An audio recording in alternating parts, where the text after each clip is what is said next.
The ratio of the distances traveled by a freely falling body in the first, second, third and fourth second. हा question नीट 2022मध्ये विचारला गेलेला आहे. या क्वेश्चनमध्ये एका freely falling बॉडीने पहिल्या, दुसऱ्या, तिसऱ्या आणि चौथ्या सेकंदात जे डिस्टन्स ट्रॅव्हल केलेलं आहे त्याचा रेशो फाइंड करायचा आहे. आपल्याकडे nth सेकंडला डिस्टन्स ट्रॅव्हल काय असेल हे कॅल्क्युलेट करण्याचा एक फॉर्म्युला आहे. nth is equal to u plus half a in bracket 2n minus 1. Body ही फ्रीली फॉलिंग बॉडी आहे, सो इथे u हा 0 so u is equal to 0. इथे जे ॲक्सिलरेशन आहे ते ॲक्सिलरेशन ड्यू टू ग्रॅव्हिटी म्हणजेच g आहे अँड इट इज कॉन्स्टंट. या फॉर्म्युल्यामध्ये हा जो n आहे तो कितव्या सेकंदाला डिस्प्लेसमेंट कॅल्क्युलेट करायचा आहे तो सेकंद आहे.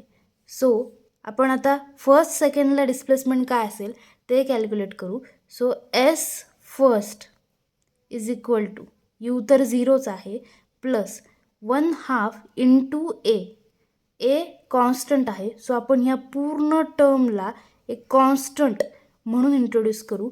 सो त्याच्याऐवजी आपण k कन्सिडर करू. ब्रॅकेटमध्ये 2 इंटू nची value 1 minus 1. So 2 into 1 2 minus 1 it 1. So first सेकंडचं जे डिस्टन्स आहे ते आपलं आलेलं आहे k. सिमिलरली सेकंडचं डिस्टन्स कॅल्क्युलेट करू. सो इट्स k 2 इंटू nच्या ऐवजी 2 पुट करा minus 1. So 2 into 2 4 minus 1 3 and हा k. सिमिलरली थर्ड सेकंडला डिस्टन्स काय असेल k 2 into 3 minus 1. So 3 into 2 6 minus 1 it's 5 times of k.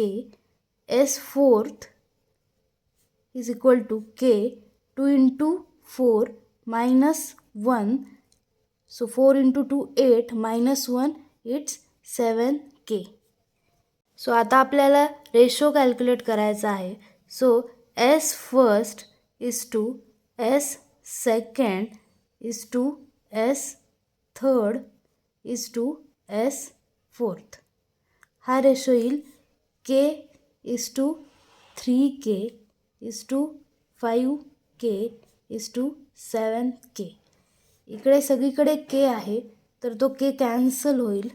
So given ratio येईल 1:3:5:7. सो आता आपल्याला रेशो मिळालेला आहे. ऑप्शन्समध्ये चेक करा की कुठलं ऑप्शन मॅच होतं आहे. सो इथे ऑप्शन सी मॅच झालेला आहे. It's 1:3:5:7. So the correct answer is option C.